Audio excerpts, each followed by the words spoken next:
이 본문으로 주일날 주일 설교를 한 적이 있어요. 자료를 찾아봤더니 그때 제가 제목을 없고의 신앙과 없을지라도의 신앙 이렇게 제목을 정해가지고 몇 년 전에 주일 오전 예배 한번 제가 설교를 했더라고요. 이 본문을 가지고. 그래서 없고의 신앙이 아니라 없을지라도의 신앙. 자꾸 이제 하나님에 대한 신뢰와 믿음이 떨어지게 되면은 우리 눈에 자꾸 뭐만 보여요? 없는 것만 보여요. 없는 거. 결핍된 것만 보여요. 그래서 자꾸 우리 입에서 뭐가 나와요? 원망이 나오잖아요. 그래서 이 없고의 신앙은 뭐도 없고 뭐는 잘 안 되고 내 형편은 맨날 이 모양이고 그러면서 원망하는 신앙, 그런 신앙인이 되지 말자. 어떤 신앙인이 되자고요? 없을지라도의 신앙. 하박국서에서 가져온 말씀인데, 비록 없을지라도, 비록 지금 힘들지라도, 비록 좀 몸이 아플지라도, 비록 좀 내 삶이 고통스러울지라도 이 가운데 하나님의 선하신 뜻과 섭리가 있음을 깨닫고 감사하는 신앙이 되자, 그런 의미입니다. 오늘 제목의 의미가. 자, 이스라엘 백성들이 이제 하나님 앞에 큰 범죄를 저지르고 무려 한 15,000명이나 죽고 막 이런 이제 불행한 일이 벌어진 이후에 하나님 그것을 치유하는 방법을 이제 쭉 19장까지 가르쳐 주시고 20장부터 다시 광야길을 가는 거예요. 그래서 신광야에 도착을 했는데 여기에서 이제 미리암이 죽는 이야기가 나옵니다. 오늘 그 부분은 자세히 다루지는 않겠어요. 미리암이 누구예요? 모세의 누이로서 모세 태어났을 때에 출애굽기에 보면은 다 갈대밭에 숨어 있다가 그 바로의 공주가 모세 데려가는 것을 보고 쫓아가서 모세 친엄마를 유모로 소개시켜주고 막 이런 일을 감당했고, 홍해를 건넜을 때에는 백성들을 모아서 하나님을 찬송하고 예배를 드렸던 선지자였죠. 선지자. 한때는 또 모세의 지도력에 도전했다가 문둥병에 걸리기도 하고 뭐 우리가 그런 얘기를 다 공부했지만은 이제 미리암이 죽습니다. 미리암이 죽고 신광야에서 물이 없었다 그랬어요. 물이 없었다. 자, 어떻게 했을 것 같아요? 물이 없으니까 이 사람들이. 이스라엘 백성들의 이 특징이 뭡니까? 원망하는 거죠. 좀 부족하고 자기 생각대로 인생이 잘 안 풀리고 생각한 대로 뭐가 잘 안 되면 입에서 뭐가 먼저 나와요? 원망이 팍 튀어나오고 불평이 나오는 사람들이 이스라엘 백성들이다. 근데 이 사람들이 왜 이 축복의 약속을 받고 가다가 20세 이상으로 그 1세대가 한 사람도 가나안 땅에 들어가지 못하고 다 죽었느냐? 뭐 때문에 그랬어요? 원망하고 불평하다 망한 민족이. 원망하고 불평하다. 우리의 인생은 그냥 우연히 막 그냥 우연한 사건들이 막 일어나고 우연히 사람을 만나고 그래서 막 우연히 흘러가는 게 아닙니다. 하나님을 믿는 사람들의 인생은 하나님의 섭리 가운데 있어요. 그걸 믿습니까? 섭리는 우리 인생을 향하신 하나님의 놀라운 뜻이죠. 놀라운 뜻 가운데 하나님이 우리 인생을 향한 목적을 가지시고 그 목적에 이르기 위해서 우리를 인도해 가시는 중이에요. 근데 그 인도해 가는 길이 항상 평평한 대로만 있는 건 아닙니다. 때로는 사망 음침한 골짜기로 지날 때도 있고 험난한 길을 갈 때도 있고 돌짝밭을 갈 때도 있는 거예요. 근데 하나님이 그런 길을, 험난한 길로 우리 인생을 이끌어 갈 때는 다 하나님 거기에 뭐가 있어요? 뜻이 있는 거예요. 뜻이. 그걸 우리가 섭리라 그래요. 우리는 힘들어. 그런 데로 갈 때 너무나 힘들고, 뭐 저도 목사지만 힘들어요. 그러나 믿음이 있는 사람은 그때 무엇을 생각합니까? 원망하고 불평하는 게 아니라 지금 내가 힘들고 어렵지만은 이 가운데 뭔가 하나님이 나를 깨닫게 하시고 내 인생을 선한 길로 인도해 가시기 위한 뭔가 여기 하나님의 선하신 뜻이 있다는 걸 우리가 생각하게 되죠. 그래서 믿음의 사람들은 고난 가운데서도 비록 없을지라도 하나님의 선하신 뜻이 있음을 믿기에 감사할 수 있어요. 그런데 오늘 이 사람들은 감사하지 못하고 그들의 주특기가 또 나오기 시작합니다. 또 원망하기 시작합니다. 3절 4절 한번 읽어보겠습니다. 시작.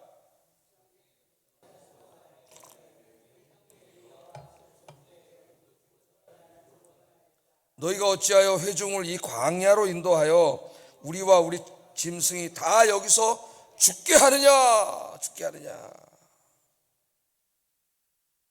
자, 백성들이 모세를 찾아와서 왜 우리를 광야로 데려와서 죽게 하느냐, 그렇게 원망을 하면서 차라리 우리 백성들이 바로 며칠 전에 죽었잖아요. 15,000명이 죄 짓고 죽었는데 그걸 갖다가 얘기하면서 차라리 그때에 우리도 다 죽여버리지, 우리도 다 죽게 만들지, 왜 우리 살려둬가지고 여기 와서 물이 없어가지고 우리도 죽고 짐승도 죽고 다 죽게 하느냐. 하나님에 대해서 굉장히 독한 말로 원망을 하는 거예요. 모세와 아론에게 와서 원망을 하지만 사실은 누구를 원망하는 겁니까? 하나님을 원망하는 거죠. 우리 인간이, 이 죄진 인간이 특성이 뭐냐면은 내 인생에 힘든 일, 어려운 일이 생기거나 잘 뭔가 일이 풀리지 않고 안 되면은 원망하는 습성이 있어요. 그게 우리의 죄성인데, 그래서 어떤 사람은 자기 남편을 원망하고, 저 사람만 안 만났으면 내 인생이 이렇게 되지 않았을 텐데, 그런 사람도 있고, 어떤 사람은 자기 부모를 원망하고 하나님을 원망하고. 이게 안타까운 거죠. 원망하는 거. 이게 원망은 하나님 앞에 큰 죄예요. 왜냐하면 당장 내가 힘들고 어렵고 뭐가 잘 안 될지라도 거기에는 내 인생을 향하신 하나님의 선하신 뜻이 분명히 있거든요. 그런데 원망하고 불평한다는 것은 그 선하신 뜻을 내가 차버리는 거예요. 믿지 않는 거죠. 거절해버리는 거예요. 그래서 불신앙은 큰 죄예요. 하나님 앞에. 감사는 그것을 받아들이는 거죠. 자, 그래서 이 원망하면은 그 원망은 큰 불신앙이기 때문에 하나님이 기뻐하시지 않습니다. 그래서 우리는 절대 원망하면 안 돼요. 불평하면 안 되고. 우리 살다 보면 힘들 때 너무 힘들면 뭐라고 기도해요? 하나님, 내 너무 힘듭니다. 하나님 도와주세요. 왜 이렇게 하나님 내 인생에 이런 일들이 자꾸 있습니까? 하나님의 뜻이 있는지는 알겠지만은 인간적으로 지금 너무 힘듭니다. 하나님 도와주세요. 그 정도 기도를 했다면 원망한 걸까요? 안 한 걸까요? 그건 원망한 게 아니죠.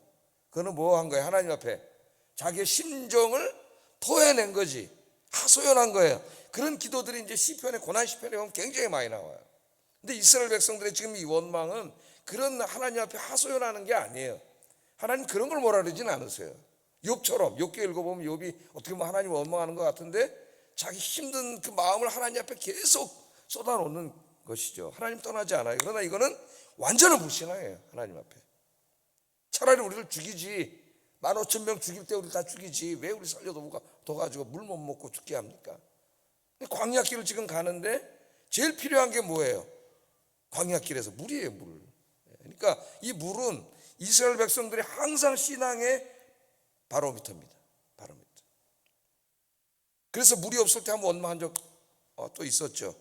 그래서 여러분, 때로 우리 하는 일이 마음먹은 대로 잘 안 되고, 몸도 아프고, 또 경제적으로도 어렵고, 자녀들 때문에 힘들기도 하고, 이런 상황이 있을 때 마귀는 자꾸 우리 마음속에 그런 것들만 계속 집중하게 해가지고 하나님을 원망하게 만들어요.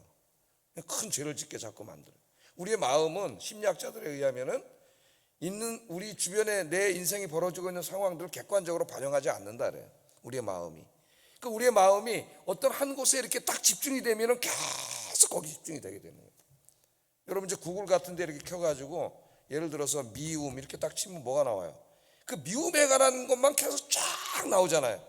근데 우리 뇌나 마음이 이 작동 방식이 같다 그래요. 이 뇌과학자들이나 심리학자들에 의하면은. 그래서 우리가 이렇게 이스라엘 백성들처럼 없고 이런 데 계속 하다 보면은 내 인생에 결핍되고 없고 부족하고 힘들고 이런 것만 계속 마음속에 이제 떠오르기 때문에 그런 것으로 계속 우리 마음속에 가득 차게 되고, 그럼 원망하게 되고 불평하게 되는 거예요.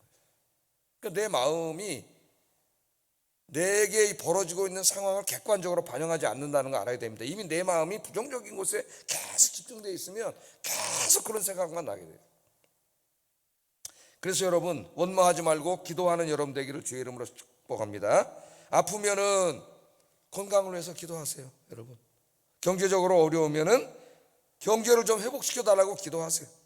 아이들 문제, 부부 문제, 가정 문제가 있으면 하나님 앞에 그 문제를 놓고 기도하세요. 하나님은 살아계시고, 하나님은 전능하신 하나님, 창조주 하나님, 능력의 하나님. 우리 인간이 볼 땐 불가능한 것 같아도 하나님께서 능히 그 기도하는 자의 기도를 들으시고 이 문제를 해결해 주실 줄로 믿습니다. 하나님께서 이제까지 이스라엘 백성들을 이 인도에 오지 않았습니까? 40년 동안 부족함이 없이 하나님이 채워주셨어요. 식량이 없다 그러면은 만나를 하나님 주시고, 고기 먹고 싶다 그러면은 뭐 주셨어요? 메추라기를 그냥 한 달 동안 입에서 코에서 냄새 나도록 하나님이 먹여주시고, 물이 없다 그러면 반석에서 물이 나오게 하시고, 낮에는 구름 기둥으로 밤에는 불 기둥으로 그렇게 하나님이 인도해 주셨어요. 그러니까 때로 하나님 우리의 인생에 잠깐 어려움을 주실 때가 있습니다. 그건 목사인 저도 마찬가지. 다 여러분에게 말씀드리지 못하겠지만은 다 모든 일이 잘 되고 인생이 다 맨날 형통하고 기쁜 일만 있는 건 아니에요. 목사니까 다 말은 못해도 힘들고 어려운 일들이 저도 많습니다. 그런 일들이. 그러나 그때 원망하지 말고 기도하는 게 중요해요. 기도하면은 하나님이 하나하나 그 문제들을 또 해결해 주시는 하나님을 체험하게 돼요. 할렐루야. 그래서 하나님이 살아계시다는 것을 느끼게 돼요. 느끼게 돼요. 저도 작년에 그 힘든 가운데서 뭐 해결해야 되는데 보이지가 않는 거죠. 이게 상황이나 모든 게 내가 여러분에게 말씀드렸지만은, 그러나 여기 분명히 뭔가 하나님 뜻이 있을 거다. 내 자신을 돌아보면서 하나하나 이제 저희처럼 기도할 때 진짜 놀라웠게 하나님이 하나하나 다 해결해 주시는데, 같이 당연했던 우리 장로님들 더 잘 아시겠지만은 잘 되지 않을 일인데 참 기가 막히게 하나님이 탁탁탁탁탁 인도해 주시는 게 참 놀랍습니다. 지금도 힘들고 어려운 일들이 여러분 중에 다 있겠지요. 원망하거나 불평하지 말고 분명히 그 가운데는 내 인생을 향하신 하나님 선하신 뜻이 있어요. 그것만 잊지 않으면 돼요. 기도하면은 반드시 응답해 주시는 하나님을 체험하게 될 줄로 믿습니다. 자, 이스라엘 백성들은 근데 기도하지 않고 모세와 아론에게 원망과 불평을 쏟아놓는데 뭐라 그랬느냐? 5절 한번 읽어보겠습니다. 이런 말을 우리가 절대 하면 안 되는데 5절 읽어봅니다. 시작.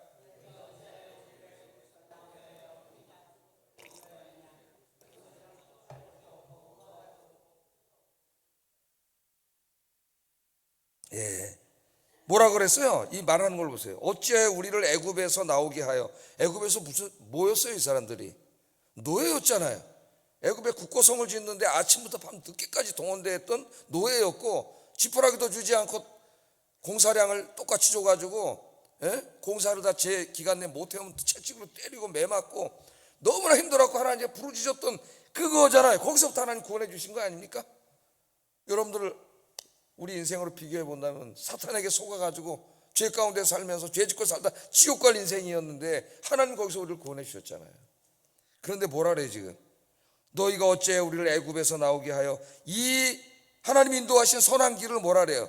이 나쁜 곳으로 인도하였느냐? 나쁜 곳이라 그랬습니다. 하나님이 인도해 오신 길인데 그 길을 나쁜 곳이라 그랬어요. 그리고 뭐라 그래요? 이곳에는 이제 원망이나 파종할 곳도 없고 무화과도 없고 포도도 없고 석류도 없고 마실 물도 없고.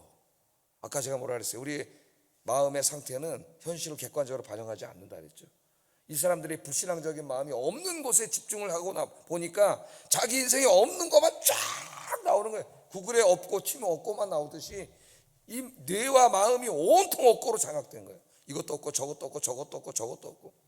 그럼 또 다른 사람과 비교하잖아요. 하나님 저 집사님 저것도 주시고 저것도 주시고 저것도 주시고 나한테는 이것도 없고 저것도 없고 저것도 없고 저것도 없고.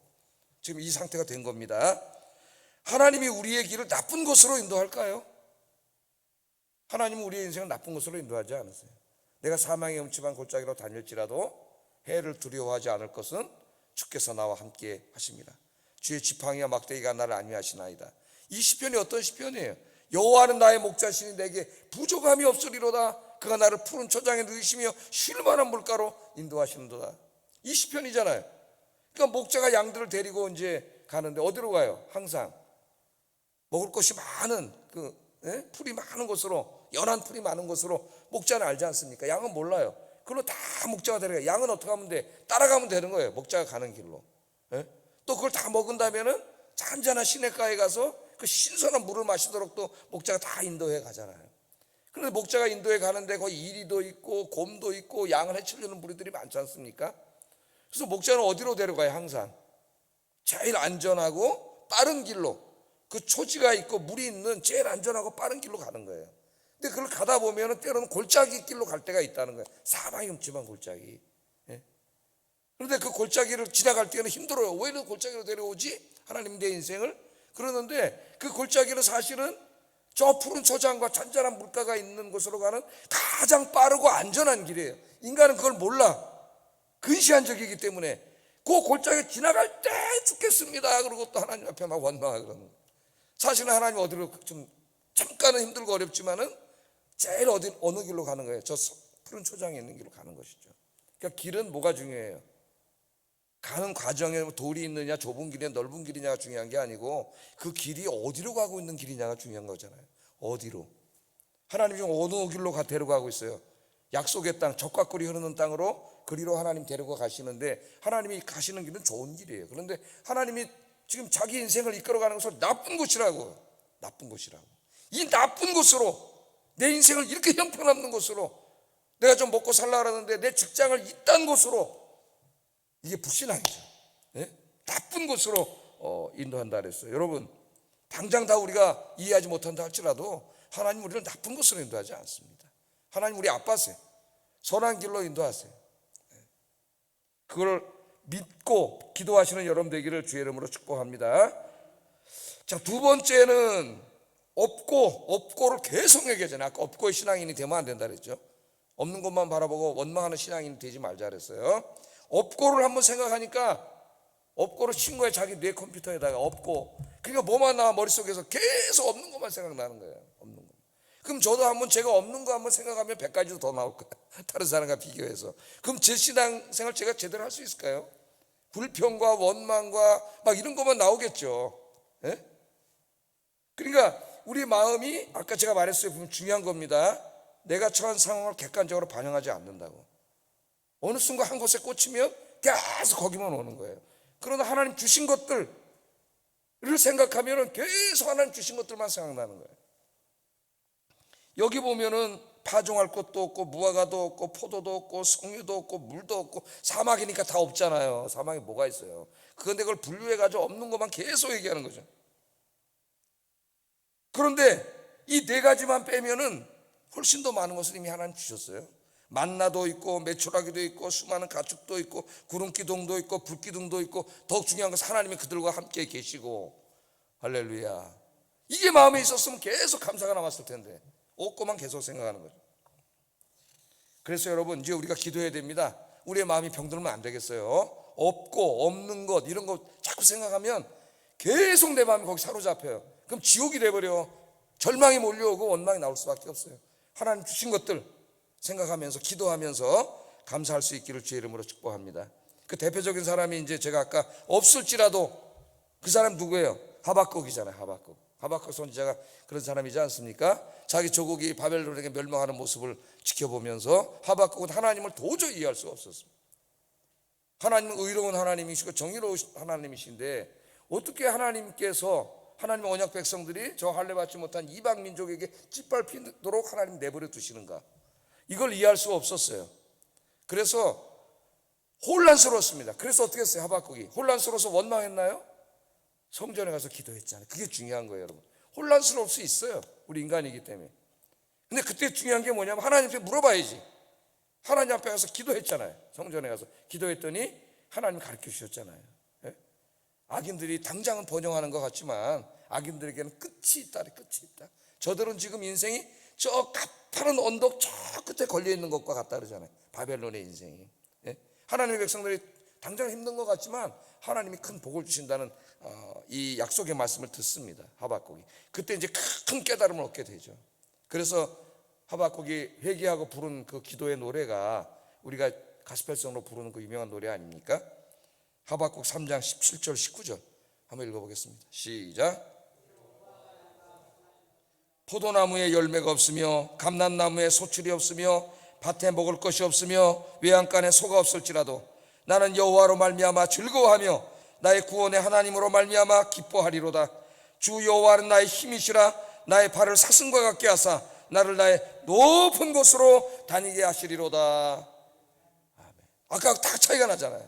이것도 없고 저것도 없고 저것도 없고 저것도 없고 저것도 없고 저것도 없고 이 나쁜 곳으로 우리를 인도해서 죽이려고 합니까 하나님? 그러면서 막 원망을 한 그 사람들과 오늘 하박국이 깨닫고 비록 무화과 나무가 무성하지 못하며 포도나무에 열매가 없으며 감람나무에 소출이 없으며 밭에 먹을 것이 없으며 외양간에 소가 없을지라도 다 없어요. 이 사람들. 그러나 뭘로 기뻐해요? 나를 구원하신 구원의 하나님으로 말미암아 내가 기뻐하리로다. 할렐루야. 이게 없고의 신앙과 없을지라도의 신앙의 큰 차이입니다. 그래서 하박국이 감사하잖아요. 감사. 여기에 큰 차이가 있는 거예요. 몇 년 전에 한 이대 다니는 한 여자 청년이 가끔씩 와서 우리가 예배를 드린 청년이 있습니다. 전제 저 뒤에 앉아가지고 잘 몰랐어요. 등록은 안 하고 아마 나중에 이제 보니까 임용고시를 보러 잠깐 서울에 올라와서 이제 시험 보고 다시 고향으로 내려가는 그런 청년이었는데, 예배를 마치고 일부 예배를 마치고 가면서 이렇게 저하게 이렇게 요만한 봉투에다가 그 파리바게뜨 빵 케이크를 이렇게, 난 처음 보는 청년이 나에게 감사하다고 주더라고요. 그래서 이제 인사를 잠깐 물어보고 이제 바빠서 뭔 물어보겠어요. 근데 그 안에 내려와서 보니까 메모가 이렇게 하나 담겨 있더라고. 메모가. 그 메모를 제가 한번 읽어보더라고요. 제가 감동을 받았어요. 목사님 안녕하세요. 작년 여름부터 우연한 기회에 아현교회에 와서 예배 드리기 시작했던 이대생입니다. 작년 1년 동안 졸업 준비, 임용고시 준비로 많이 힘들 때마다 목사님 말씀이 저에게 얼마나 큰 힘이 되었는지 몰라요. 매번 저에게 적절한 말씀을 해주시는 목사님을 통해 하나님의 사랑도 느낄 수 있었습니다. 비록 일주일에 한 번, 그마저도 본가에 내려가면 이곳에서 예배드리지 못했지만 너무나 은혜롭고 기억에 남을 것 같은 시간들이었습니다. 하나님의 은혜 안에서 시험을 잘 마치고 오늘 본가로 완전히 내려가게 되었습니다. 인사드리고 싶은 마음에 두서없지만 작은 쪽지에 남깁니다. 그동안 감사했습니다. 건강하세요. 이지현이라는 학생이었던 것 같아요. 그러니까 이제 자기가 와서 이게 몇 달을 예배 드리는지 모르지만 등록 안 하고 예배 드리고 은혜 받았는데, 이게 감사해가지고 그 감사를 표시한 거야. 그거 이제 임용고시 준비한 학생이 뭔 돈이 있겠어요. 예? 케이크를 하나 걸 사가지고 그걸 이제 나한테 감사 표시라고 고향에 내려가. 지금도 이제 뭐 어떻게 사는지 모릅니다, 저는. 그러나 이 자매의 삶을 보면 이 자매의 삶에는 하나님에 대한 감사가 있고 또 하나님의 말씀을 전해준 목사님에 대한 감사가 있어요. 그러니까 이 아이가 상당히 신앙적으로 건강한 애라는 걸 알 수가 있어요. 감사할 줄 아는 사람이잖아요. 건강한 신앙에는 뭐가 있을까요, 여러분? 감사가 있어요. 감사. 근데 사람들이 참 감사할 줄 모릅니다. 아까 제가 말씀드렸지만 자꾸 우리 마음과 뇌 속에 부정적이고 또 서운했고 뭐 이런 것들만 계속 머릿속에 있어요. 그러면 계속 그 사람을 생각할 때 그것만 생각나는 거예요. 거기서 벗어나야 돼요. 그 사람이 나에게 잘해줬던 것도 한번 생각해보고, 그런 걸 한번 생각해보세요. 그럼 그런 것들이 더 많아. 우리 마음이 우선 정리가 돼야 돼요. 마음이 감사할 줄 아는 사람이 돼야 된다. 제가 마지막으로 하나만 이제 말씀드리고 새벽기도 설교 마치겠습니다. 한경진 목사님, 한동안 제가 조금 이제 돌아가신 지 오래됐지만 우리나라 최고의 설교가라 그러지 않았습니까? 그래서 한번 이제 제가 남의 설교 집은 읽지를 않는데 한번 몇 권 읽어봤어요. 근데 이제 이 목사님 설교집에 있는 내용입니다. 예화. 야, 참 이런 동화 같은 예화도 은혜스럽게 잘 사용하신다. 그런 걸 내가 좀 깨달았는데, 자, 이런 내용이었어요. 하나님께서 한 번은 이제 어떤 교회에, 우리 아현교라고 생각을 한다면은 어떤 교회에 천사들을 내려보내셨대요. 천사들을. 임무를 줘가지고 천사를 내보내셨는데 천사들에게 바구니를 하나씩 줬다는 겁니다. 그래서 한 천사는 그 교회 성도들이 하나님께 감사를 얼마나 하는지 감사하는 것을 바구니에 담아가지고 오라고 부탁을 했고, 한 천사는 이제 그 교회 성도들이 기도할 때 간구 기도 있잖아요. 그러니까 뭐 해주세요, 뭐 해주세요, 뭐. 이 기도하는 것들을 바구니에 다 담아서 가져오라 그랬다는 거예요. 그래서 천사들이 내려가가지고 바구니에 이제 담아갖고 올라오는데, 하나님께서 보시니까 한 천사는 바구니에 막 그냥 차고 넘쳐. 한 천사는 보니까 바구니가 텅텅 비어있더라는 거예요. 그래서 하나님이 보시니까 간구하는 것을 담아오라고 한 천사의 바구니에는 그냥 차고 넘쳐 꽉 차. 근데 감사를 담아오라는 바구니는 비었더라는 거예요. 그래서 목사님 이런 말씀을 하시면서 이제 우리가 참 감사할 줄 모른다, 그런 얘기를 재밌게 여기 썼더라고요. 근데 저에게 이성적이고 합리적인 저에게 큰 감동이 되고 은혜가 되더라고, 이 말씀이. 그래서 설교는 참 이렇게 쉽게 잘한다 하는 생각을 갖게 됐어요. 여러분 얼마나 감사하고 계세요? 우리 인생에 없고만 바라보면 감사할 수가 없습니다. 없을지라도 여기 분명히 내 인생을 향한 하나님의 선하신 뜻이 있다는 것 깨닫고 감사할 수 있는 여러분 되시기를 주의 이름으로 축복합니다. 기도하겠습니다. 두 가지 기도하겠습니다. 나에게 없는 것, 부족한 것만 바라보지 않게 하시고 하나님께서 나에게 주신 것들을 바라보게 하소서. 오늘부터. 두 번째, 매일매일의 삶이 하나님의 은혜임을 깨닫고 하나님께 감사하고 또 가까운 분들에게 감사하며 살게 하소서. 하나님의 섭리를 발견하게 하소서.